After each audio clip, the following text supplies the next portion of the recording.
Assalamualaikum warahmatullahi wabarakatuh.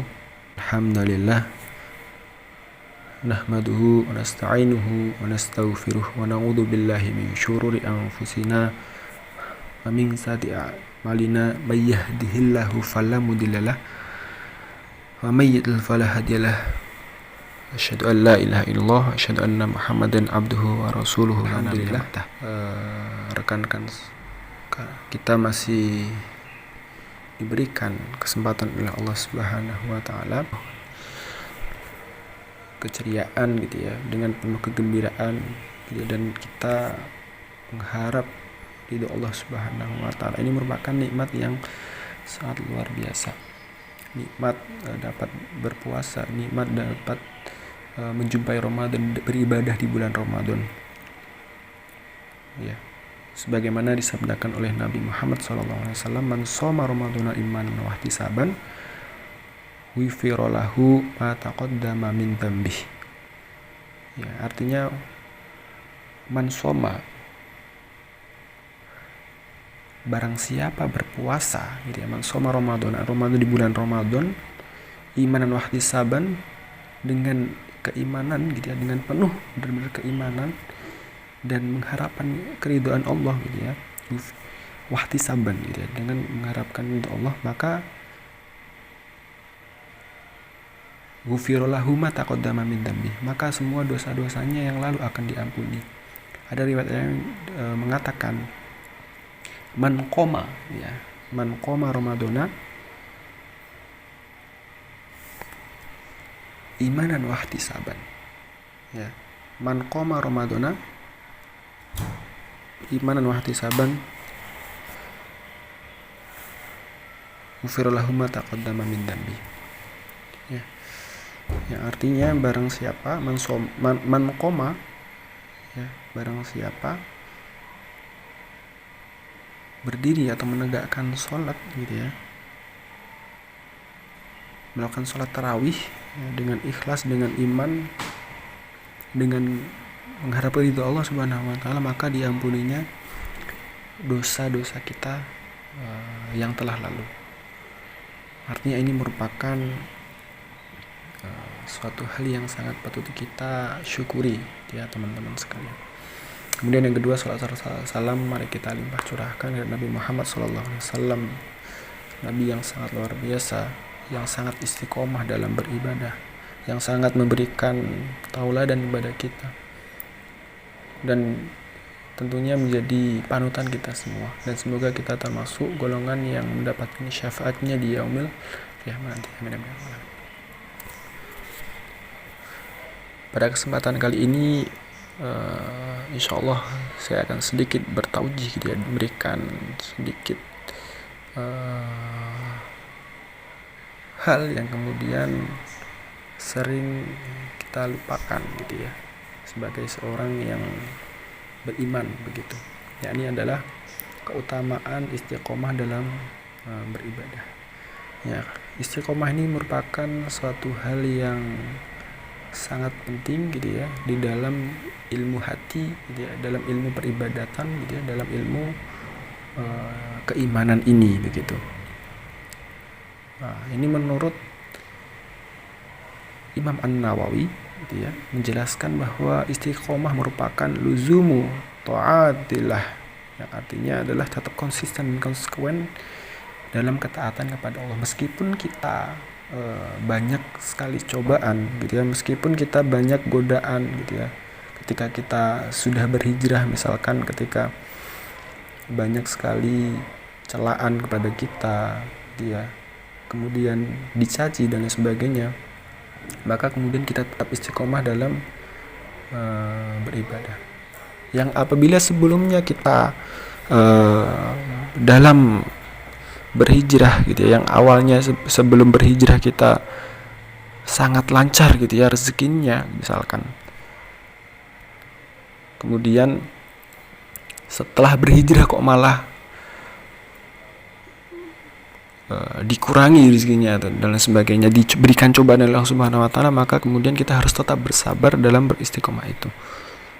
bisa jadi ketika kita beristiqomah gitu ya, atau dalam istilahnya adalah konsisten dan konsekuen dalam ketaatan itu tadi, kemudian kita tetap konsisten itu gitu ya, maka itu adalah merupakan suatu kesabaran gitu ya. Pahalanya sangat luar biasa, kebaikan luar biasa. Bahwa Rasulullah SAW pernah bersabda, setiap gitu ya, apa yang dilakukan oleh seorang muslim itu adalah suatu kebaikan. Apabila dia diuji, maka kemudian dia bersabar, itu kebaikan baginya.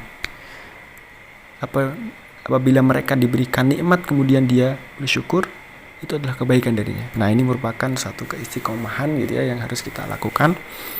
Meskipun banyak sekali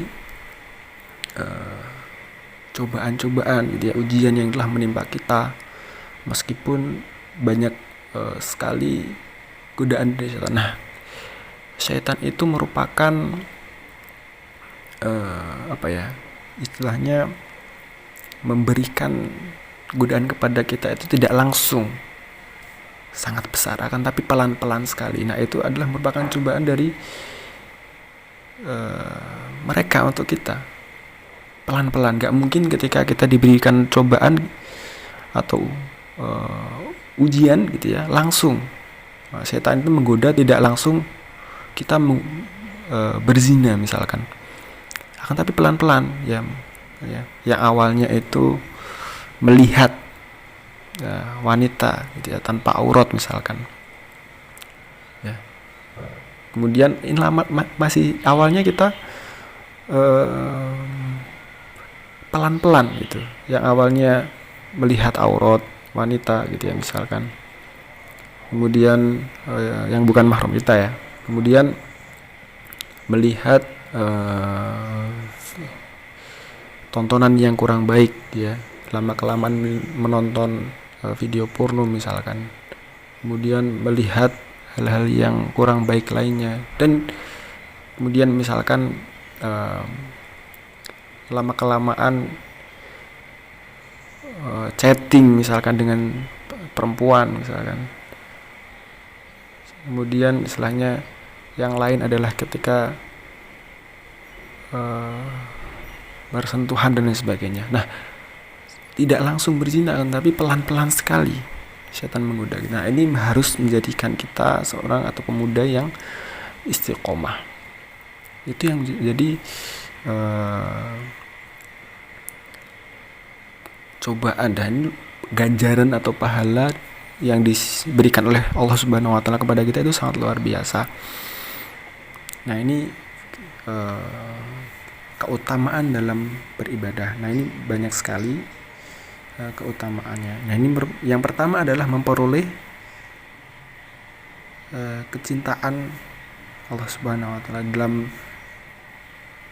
hadis qudsi yang disampaikan oleh Rasulullah SAW yang diriwayatkan oleh Imam Al-Bukhari, Allah berfirman, tidaklah seorang hamba mendekatkan diri kepadaku dengan sesuatu yang aku cintai daripada kewajiban yang aku bebankan kepadanya, dan senantiasa terus menerus istiqomah hambaku dengan amalan sunnah hingga aku mencintainya. Jadi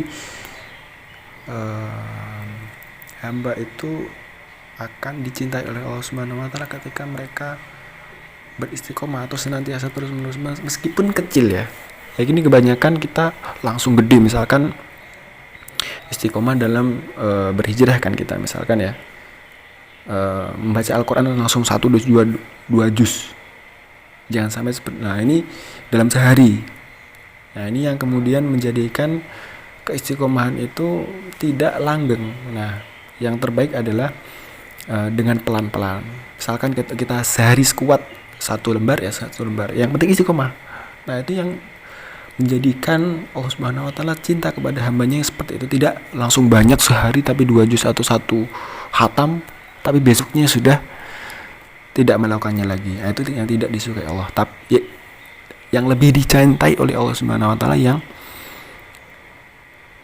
amalan yang sedikit tapi istiqomah, misalkan 1 lembar gitu ya, baca Al-Quran, kemudian sholat duha ya 2 rakaat atau 4 rakaat, kan maksimal sholat duha 12 rakaat gitu ya. Ya berdasarkan sunnah Nabi. Ya kemudian kita melakukannya secara istiqomah meskipun kecil gitu ya. Kemudian sholat tahajud 2 rakaat gitu ya, istiqomah kecil gitu ya. Kemudian melakukan suatu hal yang bermanfaat, meninggalkan pelan-pelan, misalkan kita sebelumnya main game ya, kemudian ingin saya ini kayak kurang manfaat sekali ya main game dan sebagainya. Nah kemudian kita berhijrah gitu ya, istiqomah untuk meninggalkan, nah pelan-pelan meninggalkannya ya. Yang awalnya itu sehari 3 jam atau 4 jam, nah ini dikurangi, pelan-pelan menguranginya, mungkin 2 jam, kemudian 1 jam, nah kemudian akhirnya bisa meninggalkan. Nah begitu yang kita. Nah kemudian ganjaran atau pahala tetap ditulis meskipun berhalangan. Misalkan teman-teman istiqomah tiap hari sholat duha 2 rakaat, tapi di hari Minggu, di hari Ahad ya, teman-teman tidak kelupaan gitu. Ini uzur syar'i misalkan, kelupaan, atau ada uzur yang lain, uzur syar'i yang lain. Nah itu akan tetap dihitung pahala. Nah sebagaimana yang disabdakan oleh Rasulullah SAW di dalam hadis riwayat Al-Bukhari yang mengatakan, apabila seorang hamba sakit atau sedang bepergian ya, akan tetapi ditulis pahalanya seperti ketika dia mukim, tidak bepergian dan sehat. Nah ini keutamaan dari istiqomah. Misalkan teman-teman juga punya keistiqomahan atau wirid misalkan ya, wirid biasanya Al-Kahfi, bukan ya, mungkin Al-Kahfi misalkan ya, atau bisa jadi yang kemudian teman-teman istiqomah dari setiap Jumat, kemudian teman-teman sakit di hari Jumat itu, nah itu tetap dihitung. Nah itu keutamaan dari istiqomah ya, keutamaan dari istiqomah. Nah kemudian keutamaan yang lain ya dari istiqomah ini adalah akan turun malaikat yang menghibur. Nah ini merupakan suatu hal yang luar biasa ya, begitu ya. Bahkan Allah Subhanahu wa taala berfirman ya di dalam surat Al-Fusilat gitu ya, ayat 30 mengatakan, Rob kami adalah Allah, kemudian mereka meneguhkan pendirian mereka, istiqomah lah kayak gitu. Maka malaikat akan turun kepada mereka dengan berkata, janganlah kamu merasa takut dan janganlah kamu bersedih hati, dan bergembiralah kamu dengan memperoleh surga yang telah dijanjikan oleh Allah kepadamu. Ya ini dalam tafsir Ibnu Katsir jelaskan bahwa malaikat akan turun menuju orang-orang yang istiqomah kepada mereka ya ketika kematian, misalkan sakaratul maut gitu ya. Allah Subhanahu wa taala mengirimkan malaikat yang jumlahnya sangat luar biasa banyak menuju orang-orang yang istiqomah. Nah ini keutamaan istiqomah ketika kematian menjemput, ketika nazak, ketika istilahnya kalau di dalam hadis itu kan ada malaikat rahmah gitu ya, ada malaikat rahmah dan juga bersamaan dengan malaikat maut gitu ya. Ya malaikat yang dimaksudnya adalah malaikat rahmah yang kemudian orang-orang istiqomah atau beribadah itu akan mengikut gitu ya, ngikut malaikat maut. Jadi malaikat maut menjemput, nah malaikat rahmah ini juga akan menyaksikan kematiannya. Nah kemudian ketika di dalam kubur dan ketika dibangkitkan, ya mereka akan ditemani oleh malaikat-malaikat itu yang kemudian mereka tahu kalau kita itu istiqomah, ini diutus oleh Allah Subhanahu wa taala. Nah, bagaimana caranya agar kita istiqomah dalam beribadah? Ya, yang pertama, ya kita harus berkawan dengan rekan-rekan kita, orang-orang yang istiqomah, orang-orang solih, orang-orang yang kemudian punya ilmu gitu ya, punya tidak hanya ilmu tapi juga beramal gitu. Nah, kita harus berkawan dengan mereka, karena kalau misalkan kita sendirian istiqomah itu susah ya. Istiqomah harus punya kawan. Ketika kita lemah kita diingatkan, ketika kita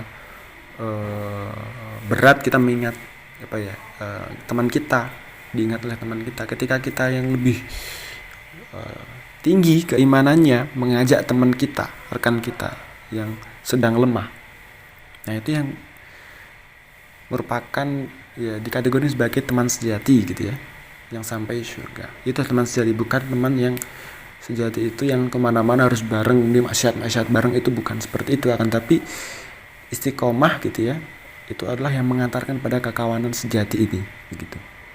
Ya, Allah berfirman dalam surat At-Taubah, hai orang-orang yang beriman, bertakwalah kepada Allah Subhanahu wa taala dan hendaklah kamu bersama orang-orang yang beriman.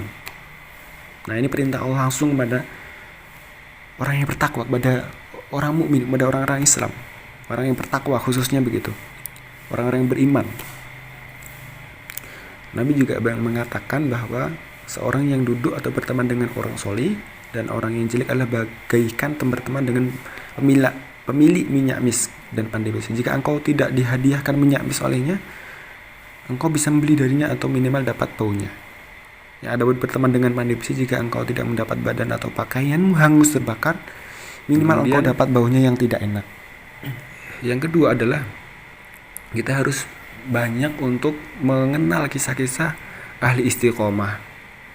Misalkan ulama-ulama gitu ya, atau sahabat khulafaur rasyidin, sahabat yang kemudian dijamin masuk surga, sahabat yang kemudian punya hal yang sangat luar biasa ketika mereka istiqomah.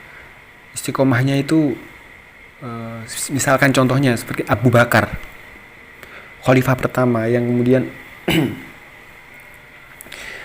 menjadi seorang yang di gua, istilahnya menemani Rasulullah ketika hijrah ke Madinah. Rasulullah SAW mengatakan tidak ada gini, apabila seluruh iman yang ada di muka bumi ini dijadikan satu imannya, keimanan, kemudian ditimbang dan dibandingkan dengan keimanan Abu Bakar, maka niscaya keimanan Abu Bakar lebih berat daripada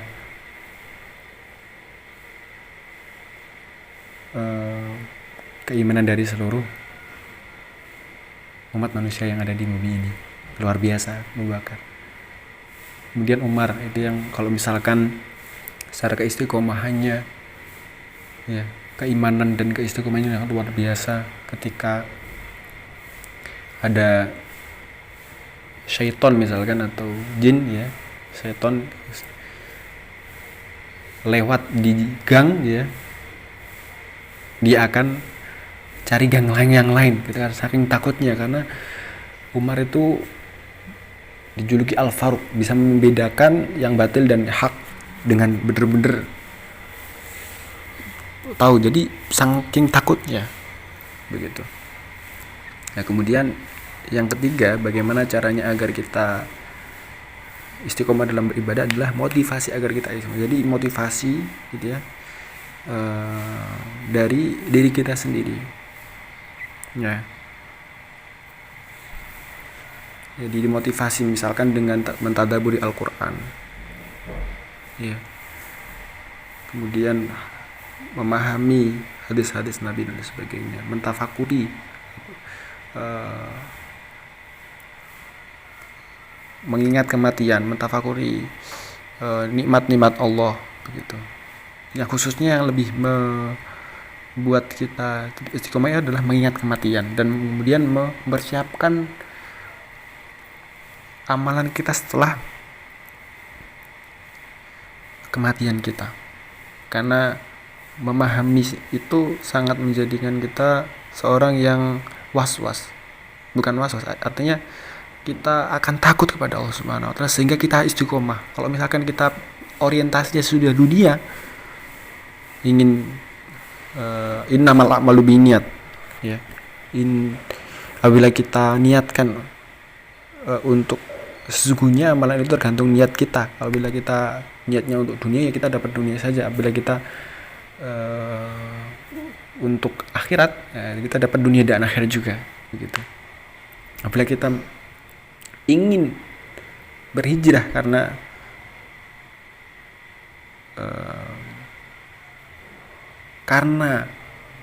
alasan wanita yang kita cintai, maka kita akan dapatkan itu, maka akhir tidak akan kita dapat. Nah, ini yang jadi renungan luar biasa. Nah, kemudian memperbanyak membaca Al-Quran dan mentadaburinya, gitu yang saya katakan tadi. Kemudian mentadaburi Al-Quran itu sangat penting karena tidak hanya membaca tapi juga mentafakuri nikmat-nikmat Allah dan juga mentadaburi Al-Quran itu sendiri. Karena di dalam Al-Quran itu merupakan panduan bagi kita untuk istiqomah. Bagaimana kemudian dijelaskan kisah istiqomahnya Yusuf alaihi salam ketika Siti Zulaikha, Siti Zulaikha ingin mengajaknya berzina. Luar biasa istiqomahnya. Padahal Siti Zulaikha itu dikatakan dalam riwayat itu sangat cantik sekali, ya. Nah, tapi tetap istiqomah dalam taat kepada Allah Subhanahu wa taala. Nah, itu yang menjadi salah satu. Atau mentafakuri berupa goncangan dunia atau hari kiamat, atau kemudian mentafakuri terkait neraka, gitu ya, surga, bagaimana nikmatnya ketika kita masuk ke sana, bagaimana kemudian kita bila masuk neraka dan sebagainya. Itu kita perlu mentafakuri dan membaca Al-Quran berbanyak.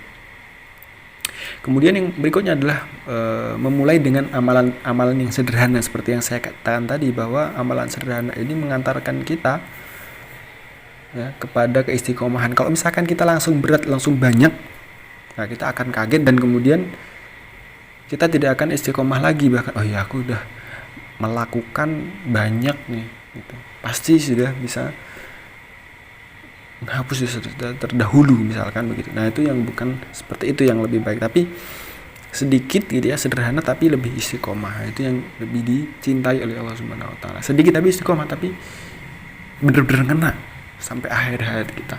Nah, itu yang sangat luar biasa. Ya, gitu. Kemudian yang berikutnya adalah kita harus meningkatkan keyakinan adanya balasan di akhir. Jadi setiap yang kita lakukan itu menghasilkan balasan, ya. Apabila kita melakukan suatu hal kebaikan, maka yang kita hasilkan adalah kebaikan. Kita itu ibaratnya menanam di dunia ini. Di dunia ini menanam. Apabila yang kita tanam adalah hal-hal yang baik, maka kita akan memetiknya suatu hari nanti. Kalau misalkan tidak di dunia, ya di akhirat nanti. Nah, kalau misalkan kita menanam hal-hal yang buruk, ya contohnya apa? Yang buruk itu gimana? Kalau kita keliru atau suatu hal yang buruk itu ketika ada dua hal. Misalkan kita melakukannya itu hati kita gelisah. Hati kita gelisah ketika melakukannya. Kemudian yang kedua, ciri hal-hal yang buruk itu adalah selain membuat hati kita gelisah, yang kedua adalah kita tidak mau dilihat orang lain. Nah, itu tanda keburukan. Itu tanda keburukan. Maka dari itu kita harus menanam hal-hal yang baik. Karena dunia ini adalah senda gurau kalau di dalam Al-Quran, ya. Kemudian memperbanyak doa mohon pertolongan kepada Allah agar diberikan keistiqomahan. Ini kata Umar, yang aku takutkan itu bukanlah ya, Umar mengatakan yang aku takutkan adalah ketika aku berhenti untuk berdoa kepada Allah. Nah, itu yang luar biasa. Nah, ini yang menjadikan kita tetap istiqomah. Semoga bermanfaat. Akhirul kata dari saya, mari kita sama-sama untuk menjadi pejuang istiqomah gitu ya. Memang sangat berat sekali istiqomah itu gitu ya. Tapi apabila kita melakukannya dengan tulus gitu ya, mengharap ridho Allah, apalagi di bulan Ramadan ini, maka kemudian akan menghasilkan yang suatu hal yang sangat luar biasa baik begitu. Apabila ini apalagi ini bulan Ramadan gitu ya, menjadi momentum untuk kita berlatih untuk menjadi manusia yang lebih baik. Setiap amalan perbuatannya dilipat gandakan. Ya, kalau misalkan kita di hari-hari biasa membaca Al-Quran misalkan satu hurufnya saja 10 kebaikan gitu ya, maka di bulan waktu sholat malam dilipat gandakan beberapa puluh kali ya, hurufnya satu huruf saja.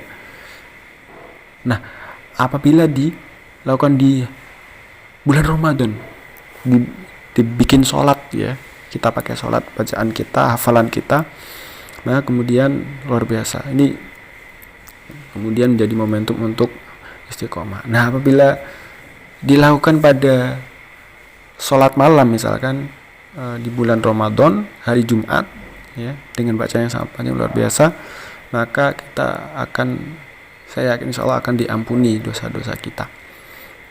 Seperti yang dikatakan oleh Rasulullah, man qoma ramadanan iman mahtisaban ghufira lahu ma taqaddama min dambi. Man soma, barang siapa berpuasa Ramadan ya, man soma Ramadan imanan, man qoma, man soma dan man qoma. Man soma berpuasa. Kalau man qoma ya, berdiri tegak atau untuk melaksanakan sholat, berlama-lama dalam sholat. Rasulullah SAW itu sholatnya sholat malam ya, sangat lama. Hobi Rasulullah adalah sholat. Jadi suatu ketika Ibnu Abbas berjalan-jalan kemudian itikaf di masjid dan menemui Rasulullah SAW, dan kemudian menjadi makmum Rasulullah ya, Ibnu Abbas segala sholat malam. Kemudian Ibnu Abbas mendengarkan apa yang dibaca Rasulullah adalah surat Al-Baqarah ya, surat Al-Baqarah. Ya, ini Ibnu Abbas berpikir, oh yes, ini mungkin akan selesai nih Al-Baqarah, sedikit lagi selesai. Itu padahal sudah beberapa jam, Al-Baqarah itu sudah beberapa jam, luar biasa panjang. Kemudian ternyata belum selesai Al-Baqarah, ditunggunya sampai selesai, dan ternyata lanjut ke ayat surat berikutnya, Ali Imran gitu ya. Kemudian ternyata belum selesai ya, kemudian ditunggu lagi sampai surat An-Nisa. Saking panjangnya, saya 5 juz ya kalau misalkan kita lihat di dalam riwayat itu. Bahkan ibunda kita Aisyah mengatakan sampai bengkak kakinya Rasulullah untuk melakukan salat tahajud. Nah, ini jadi renungan bagi kita bahwa Rasulullah saja ibadahnya sangat luar biasa. Di waktu malamnya beliau sudah dijamin masuk surga, dijamin untuk tinggal gitu ya di surga Allah Subhanahu wa taala. Dan tapi beliau tetap bertaubat, beliau tetap melaksanakan sholat sangat luar biasa, beribadahnya, istiqomahnya begitu. Nah, ini Pak, perlu kita contoh teladan kita Rasulullah SAW. Lalu bagaimanakah dengan kita yang belum pasti, yang dosa kita lakukan dengan sengaja bahkan barangkali begitu. Nah, ini jadi renungan bagi kita. Semoga ini jadi momentum yang sangat luar biasa untuk beristiqomah dalam beribadah. Semoga manfaat ilmu yang saya sampaikan. Mohon maaf yang sebesar-besarnya apabila ada kesalahan, itu murni dari saya pribadi, dan apabila ada kebenaran itu adalah milik Allah Subhanahu wa taala. Assalamualaikum warahmatullahi wabarakatuh.